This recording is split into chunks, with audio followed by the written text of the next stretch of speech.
see it come down, continue to come down. But how far down, I don't think anyone can tell.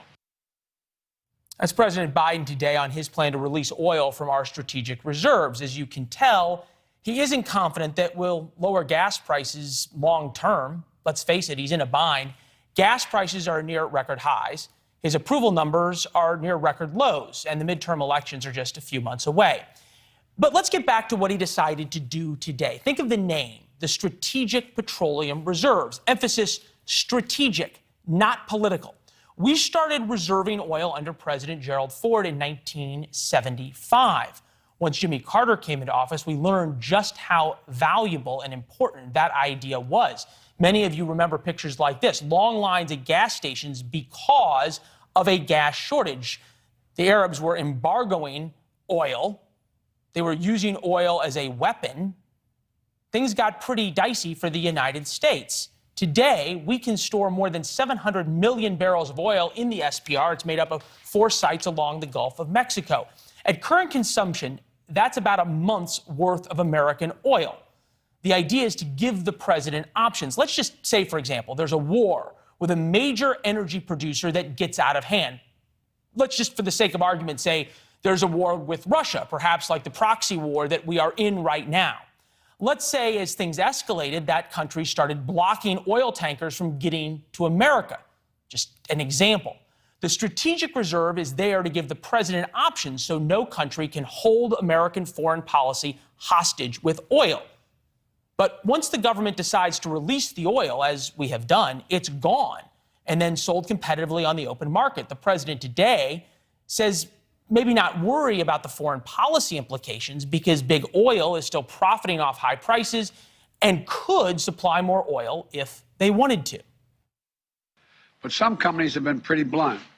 They don't want to increase supply because Putin's price hike means higher profits.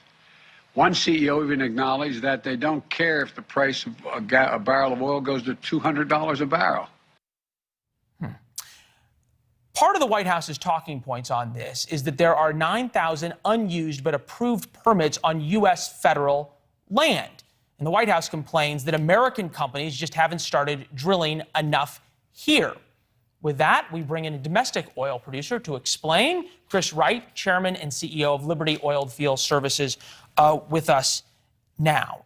All right, Chris, the White House says they don't need to do anything else to increase domestic production. It's up to you guys.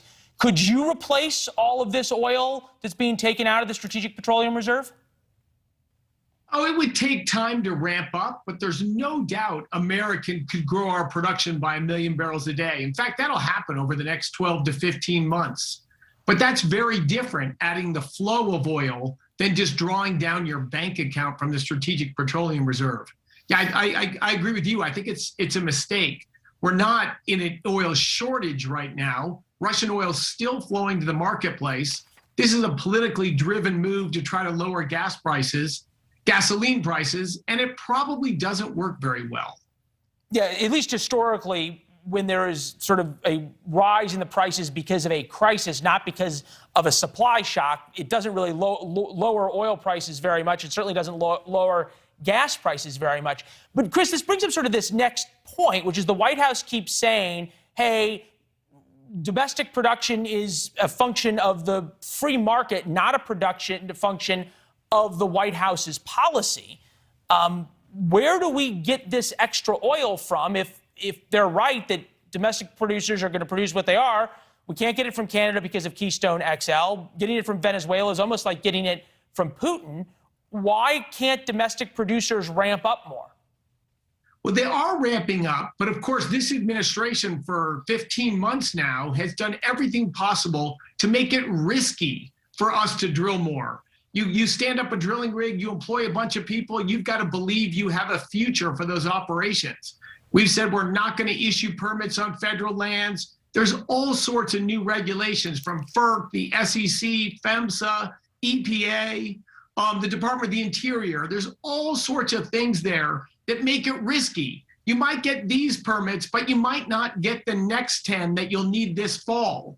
You can't ramp up a machine if it's unclear whether you'll be able to continue to run that machine. So we've done everything possible to dissuade American oil and gas producers from producing oil for 15 months, you can't just ring up now and say, never mind, please produce more oil. We need a change in tone, a change in the regulatory behavior of this administration. They can make those changes, and that will lead to more American oil and gas production. Through all the things that the president's been saying, and then obviously you dealing with the regulatory agencies that we don't really talk to as journalists, but you deal with every day, have you seen any softening or any realization by the administration that it is their policies that is keeping the proverbial boot on the neck of domestic oil? No, the only change we've heard of so far was they issued permits for 2 more liquefied natural gas export terminals, which is exactly what Europe desperately needs now. But those are 2 to 4 years construction, and they've been sitting on those permits for months. So they did release those permits. That's going to be helpful 3 years from now. But as far as regulatory behavior towards drilling oil and gas wells today, no noticeable change at all yet there. They could. We're waiting, we're looking, but no evidence of it. You know, it's interesting. The demand for gas is going down 300,000 barrels per day last week out of 30 million that are normally used. So little tiny drops, if you will, are coming out because people are obviously use less of things that are more expensive. The president and the White House keeps pointing to this number. There are 9,000 unused permits. There's 9,000 unused permits. I can't figure out the cognitive disconnect between unused permits and people not drilling. Somebody's not being honest with this or being funny with the math. Yeah, well, of course, some of these permits are from like 5 years ago about stuff that's not going to be developed. Those permits will never be used. That's about 1/3 of them. Another of these permits were stockpiled before this administration came in because they were told they weren't going to permit on federal land. So that gives you a little bit of running room. But if you're going to, in 6 months or 12 months, run out of permits, maybe you're not going to develop that area.